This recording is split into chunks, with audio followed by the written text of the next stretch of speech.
A nossa corrida eleitoral bate o seu pleno. Os nossos candidatos, os respectivos países, têm estado a correr o Moçambique de les a les. Não há província que não tenha metido os pés e concorrem em todos os distritos, sobretudo aqueles em que o número de eleitores é mais elevado. Refiro-me às províncias de Nampula e da Zambésia. Todos prometendo. E até prometendo coisas que fazem sentido, que são justas, porque é muitas vezes daquilo que as populações e o povo têm necessidade. Prometemos melhor sistema escolar, crianças que não sentam no chão, professores que tenham um salário. Prometemos fazer poços de água para populações que não têm acesso à água. Prometemos criar condições para fazer face a este horrível conflito que é homem-animal. Prometemos criar estradas e infraestruturas para que o pouco de produção agrícola que fazemos possa ser escoado, possa ser vendido e chegar a outros lugares. Prometemos fazer estradas, melhorar hospitais e etc. Uma vez mais, todas promessas que são promessas, mas que o conteúdo é mais do que certo. As populações percebem isso, é por isso que elas marcham com todos os candidatos de maneira diferente, na esperança que talvez desta vez as promessas possam de facto ser cumpridas. Mas como fazem os candidatos a cumprir as próprias promessas? Como fazem os candidatos a construir escolas, estradas, hospitais, infraestruturas, a dar trabalho aos jovens, a fazer com que Moçambique seja um país competitivo, reabrindo as fábricas que foram fechadas há mais de 50 anos, a produzir mais e a exportar produtos para o exterior? Onde vão buscar meios para produzir este grande milagre? Eu disse uma vez, num podcast, que há 3 maneiras de obter dinheiro. Uma é a esmola. A esmola que nós nos especializamos em fazer. Os nossos dirigentes políticos são aqueles que melhor sabem bater a porta dos parceiros, quer dizer, se ajoelhar e a pedir esmola para que eles possam vir ao nosso socorro. Só que estas esmolas nunca são gratuitas. Cada um que dá alguma coisa quer que há alguma coisa em contrapartida. Quando nós temos infraestruturas e dizemos que é dinheiro do Banco Mundial, o Banco Mundial é um banco. E um banco nunca dá nada sem ter a certeza que vai receber não só aquilo que deu, mas até vantagens superiores. Por isso é uma falsa dádiva e são falsas parcerias, porque muitas vezes endividam o país ou privam o país dos recursos que terá necessidade nos próximos anos e que farão falta às gerações futuras. A outra maneira é ir pedir emprestado dinheiro, que no fundo este sistema de pedir emprestado dinheiro é uma forma de se endividar mais clara, mais evidente, mas que tem muitas analogias com o fato de pedirmos esmolas. Há uma terceira maneira de pedir dinheiro, de ter dinheiro, que é aquela que usam todas as nações do mundo. Já falamos disso. É obrigar os atores nacionais, todos, a pagar os impostos ao Estado. É obrigar as multinacionais que operam no país e tiram benefícios, a Sasol, o gás, as areias pesadas, os chineses, e agora também estão entre os americanos, o lítio, os americanos que querem, o rubim, alguns moçambicanos com ingleses, Elon Musk com tudo aquilo que tira e que precisa em Balama para fazer os seus carros elétricos que fazem muito dinheiro e que participam na transição ecológica no mundo e etc. Eu estou satisfeito de ver que muitos candidatos, ou quase todos, têm vindo a dizer que se ganhar as eleições vão renegociar os contratos. Isto não devia ser um apêndice de um programa político, devia ser o elemento de base, porque só tendo dinheiro, e dinheiro seu, próprio, nosso, que não seja dívida nem esmola, é que podemos de uma maneira autodeterminada decidir o que queremos fazer com ele. E isso nos permitiria de fazer escolhas nacionais, criar prioridades, determinar o que temos que fazer em primeiro lugar, onde, como,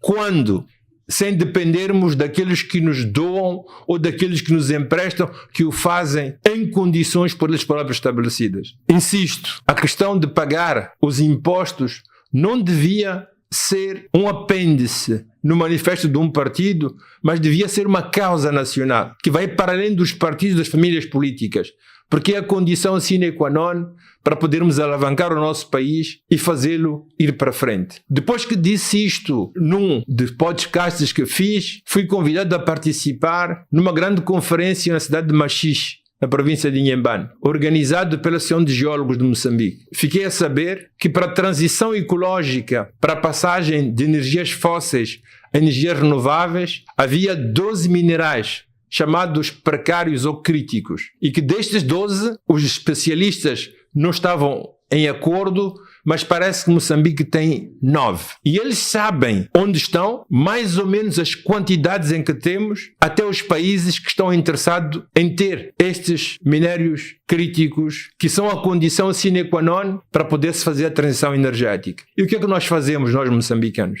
O que é que nós estamos a fazer para tirar proveito destes recursos que são essenciais para o mundo, para a transição, para potenciarmos a nossa economia, para tirarmos valor e investir isso lá onde nós temos necessidade para catapultarmos o nosso país, o nosso povo. Eu tenho medo. Vou-vos contar uma história antes. Quando eu era estudante na Itália, fui visitar um amigo que vivia na Hóstia Antiga, que era um velho porto romano. E o vizinho dele estava a fazer barulho desde alguns dias, porque à noite e aos fins de semana fazia muito barulho para cavar, porque tinha descoberto moedas romanas antigas. A lei italiana prevê que tudo aquilo que é descoberto e que faz parte da antiguidade do país pertence ao país. E por isso, quando a polícia soube, confiscou tudo aquilo, houve as indemnizações que se deram, mas aquilo é património nacional. Ora, nós, moçambicanos, por lei, ou para nós moçambicanos, a terra pertence ao Estado. Se a terra pertence ao Estado, todas as riquezas que temos em Moçambique, todas as grandes riquezas, as grandes potencialidades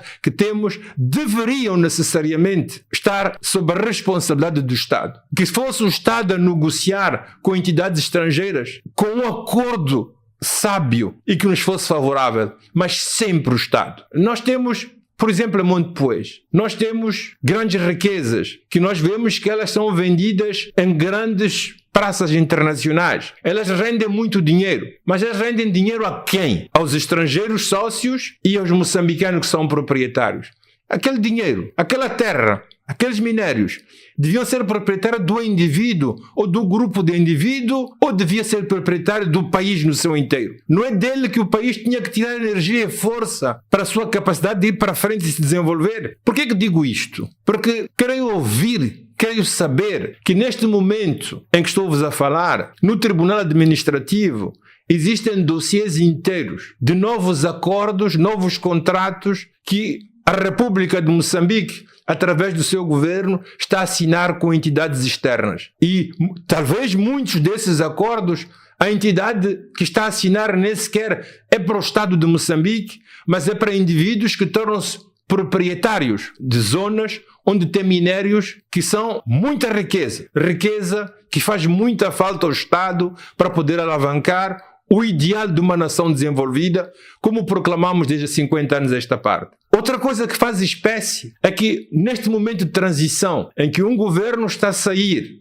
porque há eleições, o que devia-se fazer, ou que se faz em muitos países, é uma gestão e não fazer acordos estruturais que amarram definitivamente os próximos governos, amarram praticamente os futuros governantes a não terem margem de negociação, a não ser ter que ir a tribunais para poder renegociar os contratos.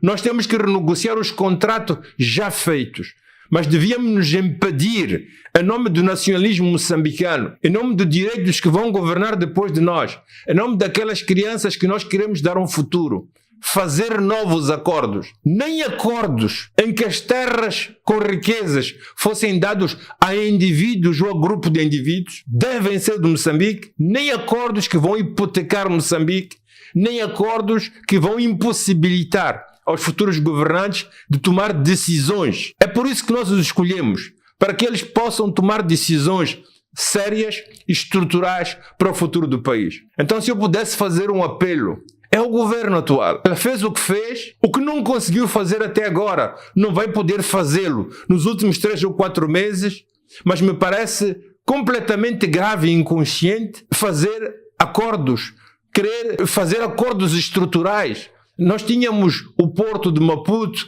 cujo contrato acabava em 2025, que precipitámos-nos a fazer um acordo por mais 50 anos. Era necessário. Não podíamos ter deixado que este acordo fosse feito por quem vai governar em seguida, independentemente do partido que fosse. Nós criamos acordos que não são muito claros relativos ao Malawi, com o Porto de Nacala. Nós já temos problemas que ainda não conhecemos os contornos nem o seu êxito definitivo. Refiro-me à questão dos ruandeses em Cabo Delgado. Eu penso que seria de bom tom, seria sábio e seria inteligente tentarmos evitar, impedir a Moçambique de crescer e ao governo que vamos ter amanhã de tomar decisões responsáveis, esperando que ele tome decisões responsáveis, concertadas, em diálogo com o povo de Moçambique. Vocês viram o que aconteceu nos Estados Unidos todos. Depois do desastre de Biden no seu debate com Trump, a New York Times escreveu um artigo e dizia assim: o melhor serviço que Biden pode prestar à nação é retirar-se. Não sei se foi por ter ouvido o New York Times ou porque estava claro para todos que ele já não estava em condições de ser candidato, ele retirou-se. Ele mostrou-se grande americano e grande nacionalista. Eu penso que o